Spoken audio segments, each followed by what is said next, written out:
नमस्कार मैत्रिणींनो, तुमचं माझ्या यूट्यूब चॅनल सौंदर्य डिझायनरमध्ये स्वागत आहे। सौंदर्य डिझायनरच्या माझ्या सर्व मैत्रिणींना माझा नमस्कार। आज मी तुम्हाला बोटनेक ब्लाउजची कटिंग दाखवते। व्हिडिओ स्किप न करता पूर्ण बघत चला व्हिडिओ। माझ्या या मापाची बोटनेकचं जे माप मी टाकते त्या मापाची उंची 13.5 आहे। 13.5 मध्ये 1 इंच मिळून 14.5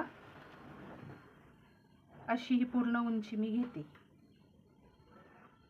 ही 14.5 आणि अगोदर मी कमराचं माप टाकून घेते, म्हणजे हे वरचं शोल्डर आणि आर्म होलचं मग दोन्ही सोबत मग लक्षात राहील ते। कंबर 27.5 आहे, तर 27.5चा चौथा भाग आणि पुढे 2.5 इंच अशी मार्किंग करून घेतली मी। आता आपण शोल्डरचं माप घेऊ।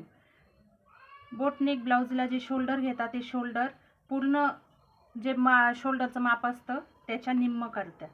13.5 इंच जे माझं पूर्ण शोल्डर आहे, तर त्याचा अर्धा भाग करायचा आहे।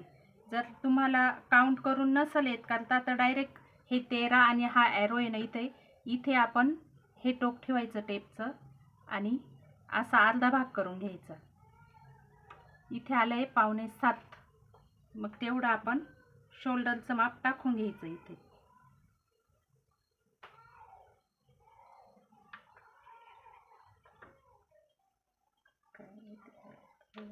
हे झालं आपलं शोल्डरचं माप टाकणं।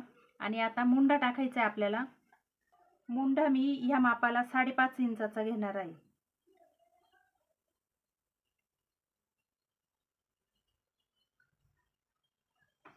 असा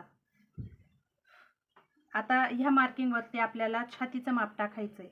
छाती 33 इंच म्हणजे 8.25 इंच, चौथा भाग 8.25 इंच येईल आपला।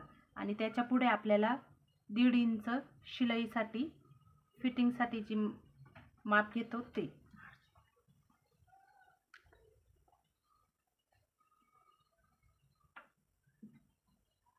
इथे आपण 1.25 इंचावरती अशी मार्किंग करू आणि इथे आकार देऊन घ्यायचा मुंड्याला।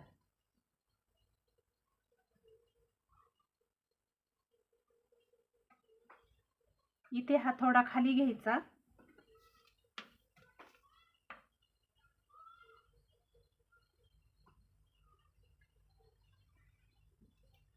अशा प्रकारे हे बोटनेकचं आपण माप टाकलंय। आता इथे गळ्याचं टाकू। या मापाकरता मी गळा रुंदी 4.25 इंच घेते, पूर्ण 4 इंच पण नाही घेते। आणि खाली गळाची खोली 3.5 इंच घेते।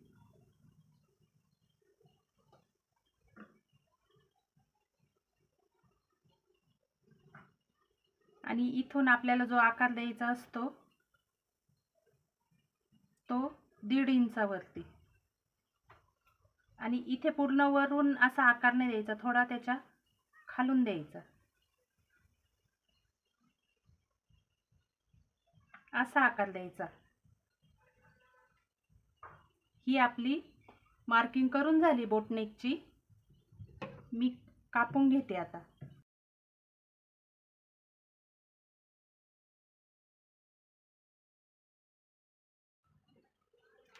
इथे मागच्या गळ्याला, बोटनेकच्या मागच्या गळ्याला मला हार्टचा शेप द्यायचा आहे। तो शेप कसा द्यायचा तो बघू आपण।